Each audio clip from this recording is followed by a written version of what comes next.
I never imagined I'd be in this situation, but here I am, 12 weeks pregnant and more stressed than I've ever been in my life. I'm Lily, 28F, and I've been married to Adam, 30M, for about 2 years now. We met 6 years ago at a mutual friend's barbecue. I remember being drawn to his easygoing nature and infectious laugh. We hit it off immediately, bonding over our shared love of obscure indie bands and terrible sci-fi movies. Our relationship progressed quickly after that. Within a year, we were living together, and a year after that, Adam proposed during a weekend trip to the beach. It was perfect, just the two of us, the sound of waves crashing, and a beautiful sunset. We got married in a small ceremony surrounded by our closest friends and family. Everything seemed like a fairy tale. I should probably mention that Adam comes from a very close-knit family. They're the type that has Sunday dinners together every week and celebrates every minor holiday as if it's Christmas. At first, I found it endearing. My own family is much smaller and more spread out, so the warmth and togetherness of Adam's family was a nice change. When we first moved in together, Adam's mom, Carol, 55F, would stop by once a week with homemade meals or to help with laundry. I appreciated the gesture, even if it sometimes felt a bit intrusive. Adam's sister, Megan, 32F, lived just a few blocks away and would often pop in for coffee or to borrow something. It was all manageable then, and I tried to embrace the family-oriented lifestyle. Fast forward to now. We found out I was pregnant about a month ago. We were overjoyed. We'd been trying for a baby for about 6 months, and it finally happened. In our excitement, we decided to host a small dinner party to announce the news to our families. That's when the trouble started. Since the announcement, Adam's family has been showing up at our house almost every day. His mom, Carol, comes by in the afternoons to help with housework, which usually means rearranging things and criticizing my cleaning. Megan drops in unannounced with her kids, turning our quiet evenings into chaotic playdates. Even Adam's dad, Tom, 57M, who used to be content staying at home, now finds reasons to visit regularly. The problem is, I work full-time as a software developer at a demanding startup. I'm often coding until late in the evening, and I don't get home until around 6 p.m. most days. Adam works similar hours as a marketing manager for a large corporation. The real issue is that he keeps inviting his family over for dinner without checking with me first. And guess who's expected to cook for everyone? That's right, me. I've always enjoyed cooking. It used to be my way of unwinding after a long day. I'd put on some music, pour a glass of wine, before the pregnancy, of course, and lose myself in chopping vegetables and experimenting with new recipes. But now, it's become a huge burden. I'm exhausted after work, dealing with morning sickness that lasts all day, and the last thing I want to do is come home and cook for 6 to 8 people.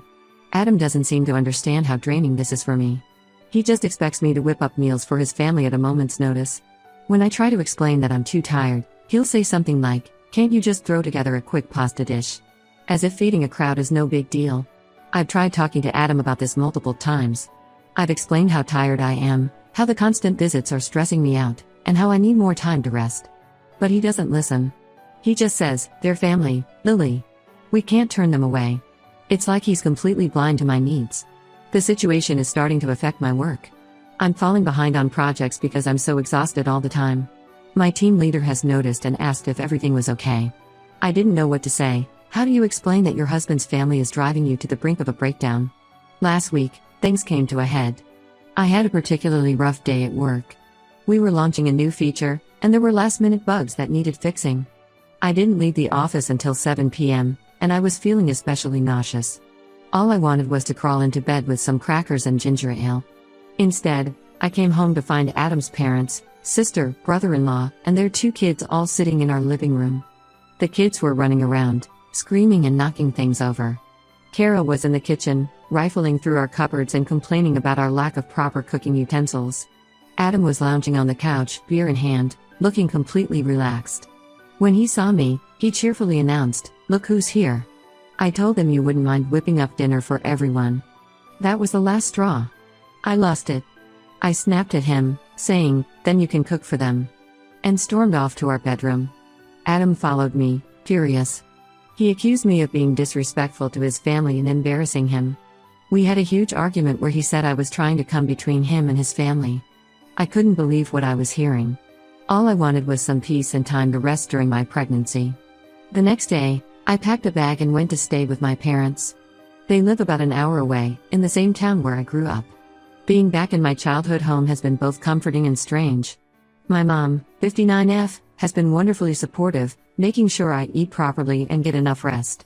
My dad, 61M, is quieter about the whole thing, but I can tell he's worried. It's been a week and Adam has barely reached out. He sent one text asking when I'm coming home, but that's it. No apology, no acknowledgement of my feelings. I'm starting to wonder if he even cares that I'm gone. I'm at a loss. I love Adam, I really do. When it's just the two of us, things are great. He can be thoughtful and caring, and we still make each other laugh. But I can't handle this situation anymore. His family is constantly in our space, and he seems to care more about their feelings than mine. I'm worried about the stress affecting my pregnancy. My doctor has already commented on my elevated blood pressure at my last checkup. But I also don't want to break up my marriage. The thought of being a single mother terrifies me. Am I overreacting? Should I just suck it up and deal with the constant visits? Or am I right to stand my ground? I could really use some advice on how to handle this situation. I feel like I'm at a crossroads, and I don't know which way to turn. Update 1, it's been about 2 weeks since my last post, and a lot has happened. First, I want to thank everyone for their support and advice. Your comments really helped me gain perspective on the situation and gave me the courage to take action. After spending a week at my parents' house, I decided it was time to face the music. The distance had given me some clarity, but I knew I couldn't hide forever. I called Adam and asked if we could meet at a neutral place to talk. We agreed to meet at a quiet cafe near our house, a place where we used to have weekend brunch dates before all this drama started. When I arrived at the cafe, Adam was already there. He looked tired and a bit disheveled, which was unusual for him. He's typically very put together, always dressed sharply for his corporate job. Seeing him like this made me realize that the situation was affecting him too, even if he hadn't shown it before. The conversation was tense at first. Adam was still angry about how I disrespected his family. He brought up the night I snapped, saying his mom had been hurt by my behavior. I took a deep breath, reminding myself to stay calm. I explained how overwhelmed and unsupported I felt. I told him about the physical and emotional toll of working full-time while pregnant, then coming home to cook for a crowd several times a week. I reminded him of our life before we got married. How we used to have quiet evenings together, trying out new recipes or binge-watching our favorite shows. I told him I missed that connection with him, that it felt like his family had taken over our lives. To my surprise, Adam actually listened this time. He admitted he hadn't really considered how difficult it must be for me. He apologized for not being more considerate and for accusing me of trying to come between him and his family. He said he'd been so excited about becoming a father that he wanted to share every moment with his family, but he realized now that he'd gone overboard. We spent hours at that cafe, talking through our issues. It reminded me of our early dating days when we'd lose track of time just talking and laughing together. By the end of our conversation, we had agreed on some ground rules moving forward, like, no more surprise dinner guests. If Adam wants to invite his family over, he needs to discuss it with me first. If we do have dinner guests, Adam will be responsible for cooking or ordering takeout. We'll limit family visits to once a week, giving us more time to ourselves. Adam promised to be more attentive to my needs during the pregnancy. I felt cautiously optimistic as I moved back home. For about a week, Adam stuck to our agreement. He even cooked dinner one night when his sister Megan came over, and he made sure she left at a reasonable hour so I could get some rest. It felt like we were finally on the same page. But then, one evening, everything fell apart again. I had a particularly stressful day at work. We were behind schedule on a major project, and my boss had been breathing down my neck all day. I was looking forward to a quiet night in, maybe a warm bath and some Netflix. As I pulled into our driveway, I noticed an unfamiliar car parked in front of our house. My heart sank. When I walked in, I found Adam's mom, Carol, sitting in our living room. She had a stack of baby magazines on her lap and was talking animatedly about nursery designs. I looked at Adam, silently pleading with him to remember our agreement. He looked guilty but said nothing. Carol announced she was staying for dinner and started critiquing our house, saying it wasn't baby ready. She went on about how she had raised 3 children and knew exactly what we needed to do. I reminded Adam of our agreement, but he just shrugged and said, "It's just my mom, Lily. Don't make a big deal out of it." I felt betrayed and angry. All the progress we'd made seemed to evaporate in an instant. I excused myself and went to lie down, leaving Adam to deal with his mother. I could hear Carol's voice drifting up from the kitchen, talking about how sensitive pregnant women can be and how Adam needed to be patient with me. It took every ounce of self-control not to march downstairs and give her a piece of my mind. Later that night, after Carol had gone home, we had another argument. Adam accused me of being too sensitive and said I needed to be more accommodating to his family. I countered that he needed to respect our agreements and stand up for me. I reminded him of everything we'd talked about at the cafe, but it was like he'd forgotten it all. The argument ended with Adam sleeping on the couch and me feeling more alone than ever. I lay awake most of the night, rubbing my slightly swollen belly and wondering how things had gone so wrong. The next day, I called in sick to work. I couldn't face my team in this state. I spent the day researching pregnancy support groups and therapists in our area. I knew I needed help to navigate this situation, whether Adam was on board or not. I'm starting to wonder if this marriage can survive. The stress is affecting my health, and I'm worried about the baby. My morning sickness, which had started to subside, has come back full force. I've lost weight instead of gaining it, and my doctor is concerned. I've decided to schedule an appointment with a marriage counselor. If Adam won't go with me, I'll go alone. I need to figure out what's best for me and my baby, even if that means making some tough decisions. I love Adam, and I want our marriage to work. But I'm beginning to realize that love might not be enough. I need a partner who respects me, supports me, and puts our little family first. Right now, I'm not sure if Adam is that partner. Thank you all for listening. I'll update again when I have more news. Update 2. It's been a month since my last update, and I wish I had better news to share. The situation with Adam and his family has only gotten worse, despite my best efforts to salvage our relationship. After the incident with Carol's surprise visit, I went ahead and booked an appointment with a marriage counselor.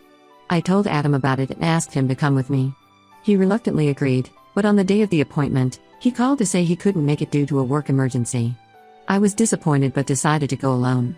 The counselor, Dr. Martinez, was a kind woman in her 50s with a calm demeanor that immediately put me at ease. She listened patiently as I poured out my frustrations and fears. She gave me strategies to communicate more effectively with Adam and set boundaries with his family. She also emphasized the importance of prioritizing my health and the baby's well-being during this stressful time. Armed with this advice, I tried once again to talk to Adam. I waited until we were both relaxed one evening, sitting on the porch swing we'd bought when we first moved in. I explained how his actions were affecting me and our unborn child. I told him I needed his support and understanding. For a moment, I thought I was getting through to him. He nodded along, squeezing my hand and promising to do better. But then, a few days later, everything fell apart again. I came home from work, exhausted as usual, to find our house full of people. Adam had invited his entire extended family over for a pre-baby celebration. There were at least 15 people crammed into our living room, including young children running around and making noise. I spotted Adam's Aunt Susan, who I'd only met twice before at family gatherings.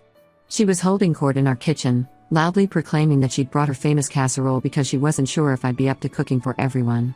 Adam's cousins had taken over our TV, arguing over what game to play on our console. Carol was leading a group of relatives on a tour of the house, pointing out all the things that needed to be fixed before the baby arrived.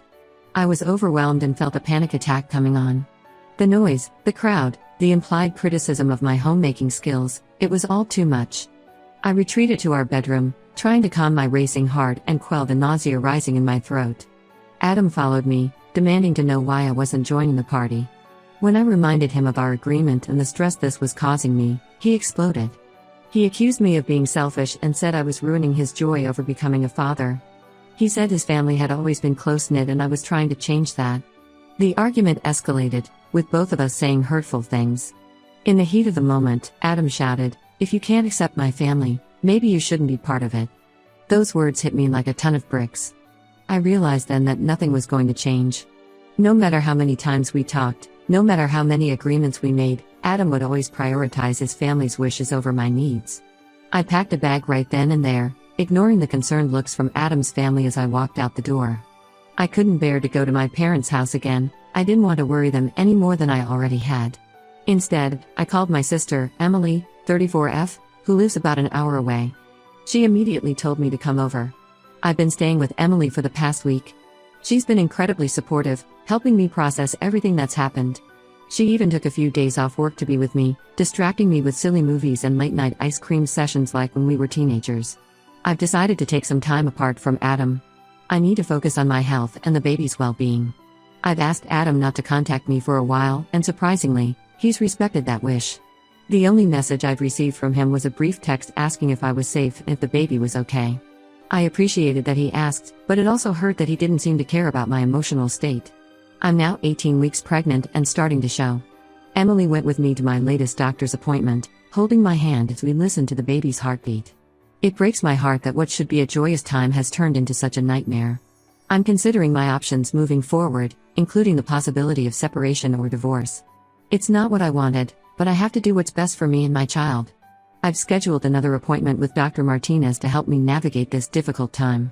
I'm also looking into legal advice to understand my rights and options. Emily's friend is a family law attorney, and she's offered to give me a free consultation.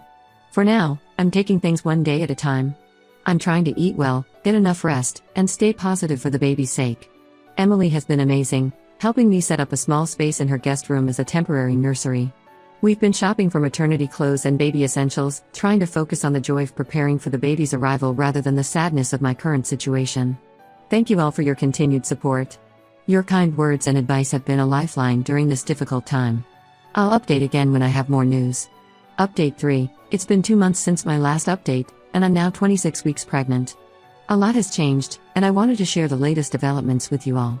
After spending 3 weeks at my sister's place, I realized I needed to make some permanent decisions. I couldn't keep living in limbo, especially with the baby on the way.